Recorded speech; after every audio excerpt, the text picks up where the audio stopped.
Nous sommes en 1970. Yvon Taillandier est connu comme critique d'art, historien d'art, auteur de plusieurs travaux qui traitent de l'art abstrait ou des naissances de l'art contemporain, souhaite se consacrer pleinement à la peinture. Cherchant un atelier, il est séduit par un lieu présenté par son ami, le sculpteur Daniel Milhaud, rue de la Jambaillie, dans le 9e arrondissement de Paris.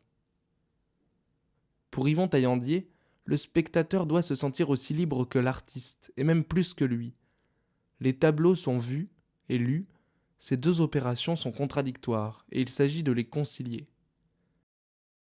Il invente donc ce monde labyrinthesque, où le regard se perd, où les personnages aux membres qui s'étirent, s'entortillent, suivent leurs existences sans mesure.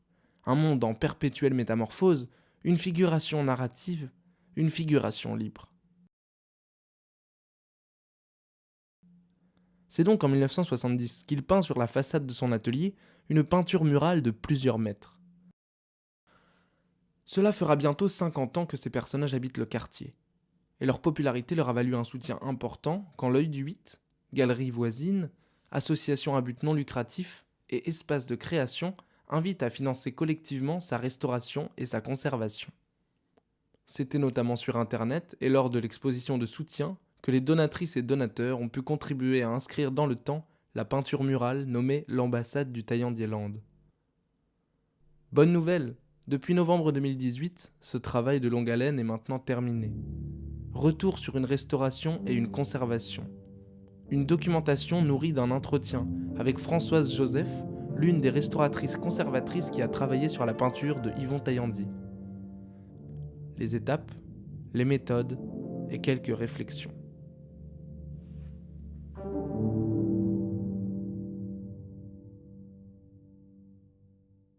La première chose, c'est de savoir et de discuter avec le commanditaire pour savoir ce qu'il veut. Identifier l'objet, définir les contours de l'ensemble. Est-ce que ça comprend les soubassements ? Est-ce que ça comprend les bandeaux ? Jusqu'où s'arrête l'œuvre ? C'est un fragment de paysage. Et l'idée du paysage, moi je l'aime bien ce truc-là. Parce que ça oblige à ouvrir justement et à dire bon, on va peut-être pas s'occuper de toute la rue, quoi.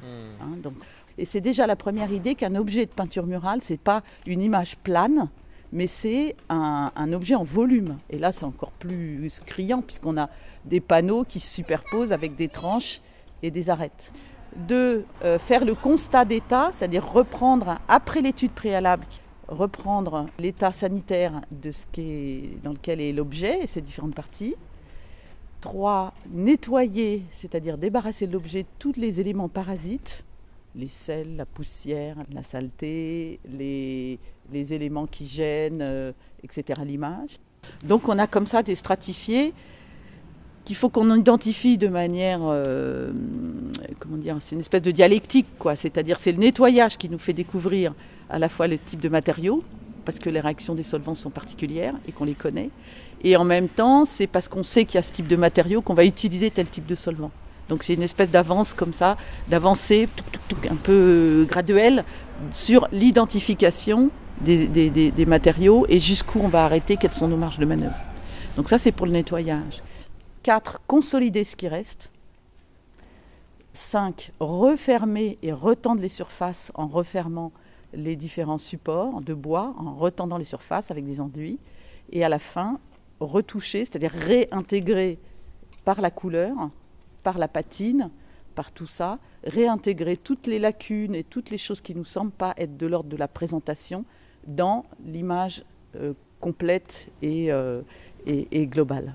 Donc sur le refixage, là, on a dans l'équipe, on était 4, 2 collègues qui sont très très aguerris des problèmes de refixage sur des panneaux de bois ou sur des objets en cellulose, c'est-à-dire toile, et qui eux ont travaillé spécifiquement là-dessus. Et nous on a un peu laissé la main, les 2 autres collègues qui étions plus habitués au minéral.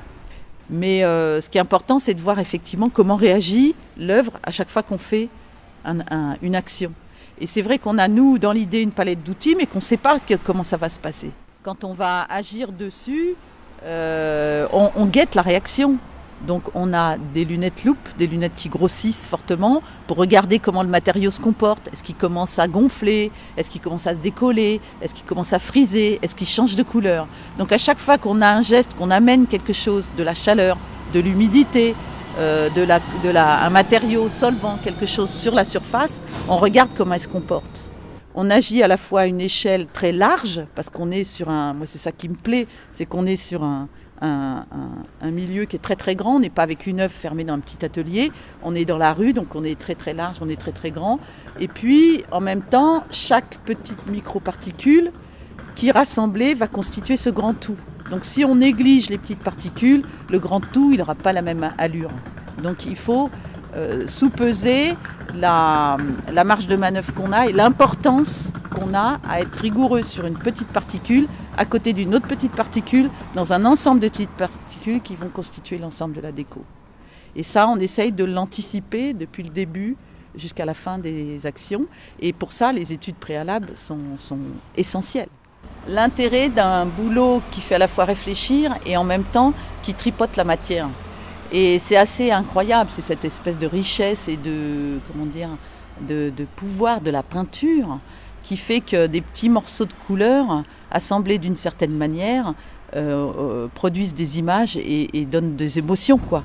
C'est la confrontation à ça qui fait qu'on s'attache aux choses parce qu'on sait d'où elles viennent, parce qu'on sait les analyser, parce qu'elles en disent un peu plus que ce qu'elle montre uniquement comme matière. C'est-à-dire c'est la poésie, c'est le début de la poésie. Pour ça, je trouve que la murale, pour ça, c'est comment et la patrimonialisation, c'est-à-dire à partir du moment où on a dit cette partie-là de notre ville, de notre paysage, cette peinture murale, cette texture, cette peau, cette surface-là, elle est importante pour un collectif. Donc c'est là qu'on patrimonialise, c'est-à-dire on dit attention, stop là, il y a un intérêt à conserver cette œuvre-là, cette intervention humaine-là, dans ce paysage-là. Là, il y a un enjeu qui est important, donc il faut le prendre au sérieux.